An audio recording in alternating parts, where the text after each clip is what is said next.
Alors, le résultat d'apprentissage aujourd'hui était d'apprendre à utiliser la loi des sinus pour résoudre des triangles acutangles, donc des triangles qui ne sont pas rectangles. Parce qu'auparavant, lorsqu'on travaillait avec SOHCAHTOA, SOHCAHTOA fonctionnait uniquement avec des triangles rectangles.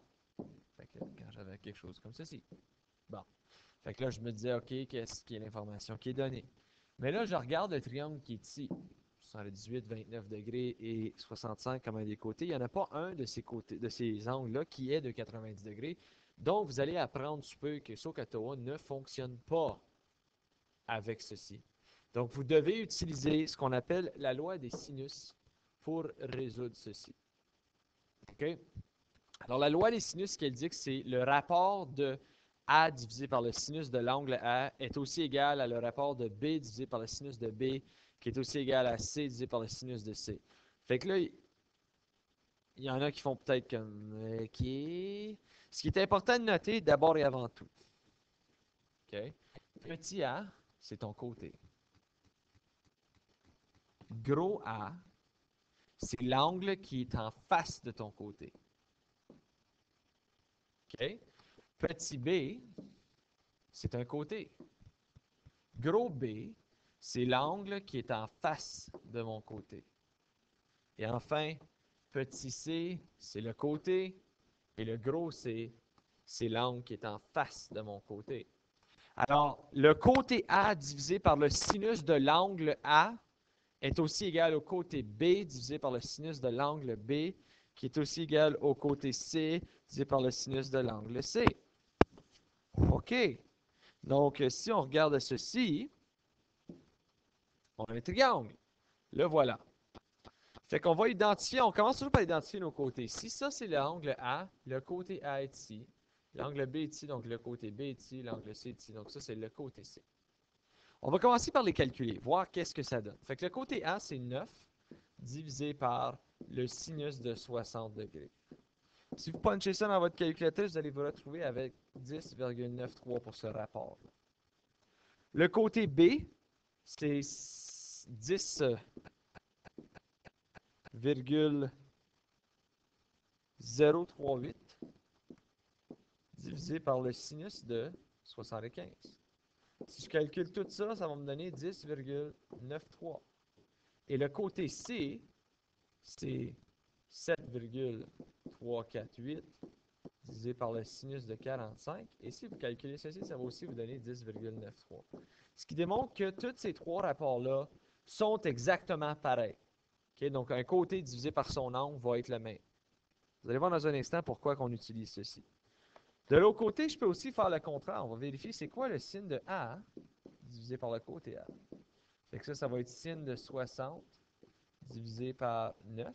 Ça va vous donner 0,09. Si je fais le signe de B divisé par le côté B, donc là, je fais juste le contraire. Ça me donne un signe de 75 divisé par 10,038, ce qui va ensuite me donner également 0,09. Si je fais le signe de C divisé par le côté C, ça va me donner le signe de 45 divisé par 7,348, ce qui va ensuite également me donner 0,09. Donc, également, ça fonctionne pour les angles. Alors, je peux conclure avec cette information-là que ça, c'est toujours vrai. A sur le signe de A va être égal à B sur le signe de B qui va être égal à C sur le signe de C, ou signe de A sur A va être égal au signe de B sur B qui va être égal au signe de C sur C. Et ça va dépendre de quel scénario qu'on deal avec. OK? Donc, lequel tu vas utiliser entre les deux scénarios ici. Fait qu'on va regarder le triangle ici. On dit résoudre le triangle DEF. Bon, d'abord et avant tout, je pense que je vais aller chercher l'angle inconnu E. Fait qu'avec cette information-là, je peux aller chercher ma calculatrice. Oh, pardon.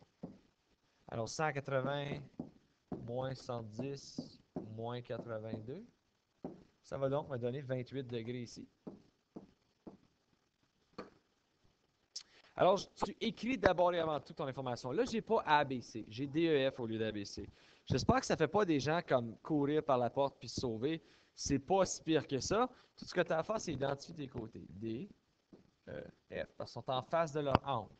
Alors, j'écris, je sais que ça va être, je cherche les côtés, donc ça va être non, D, bon, moi qui ai de la misère avec mon alphabet, là.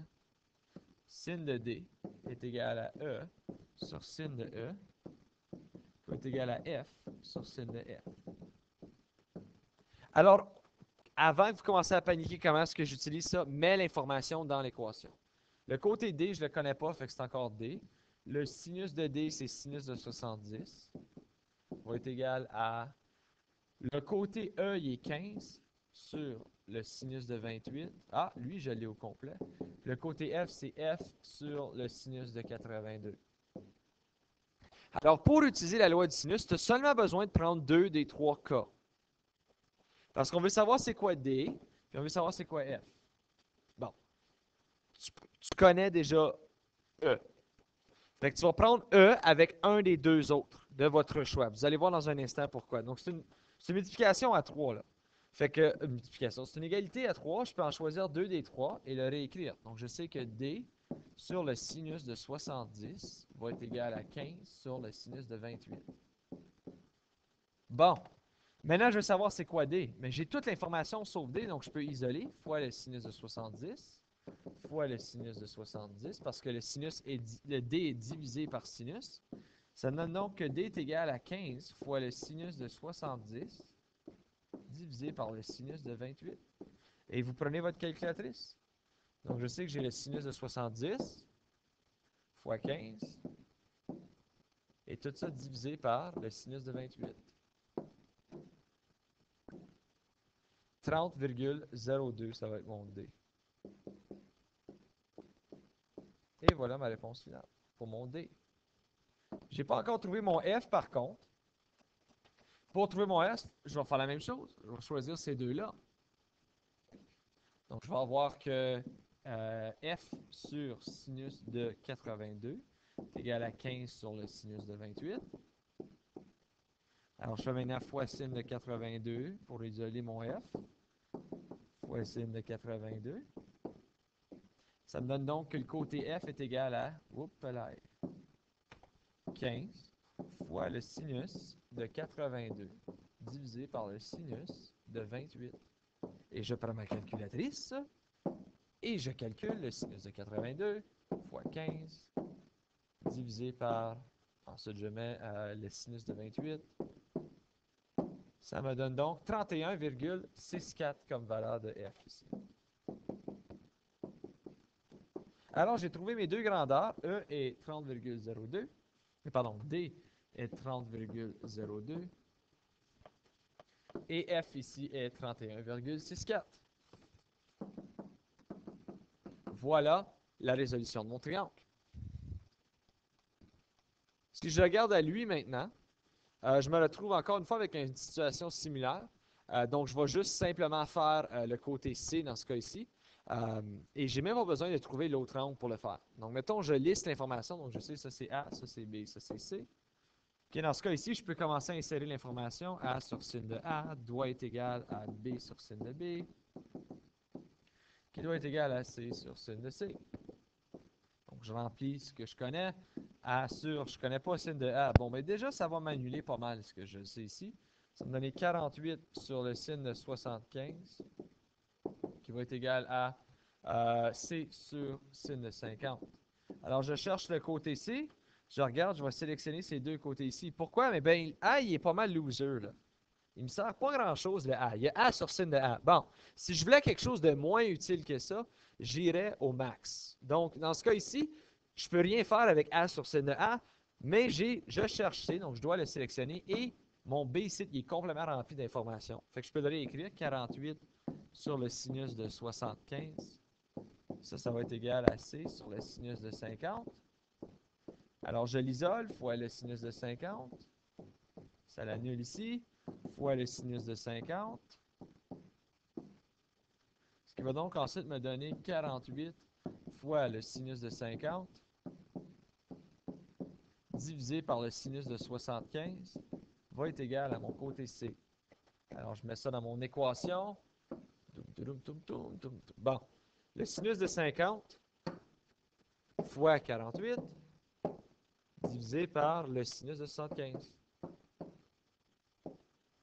38,07, c'est ma grandeur de C ici.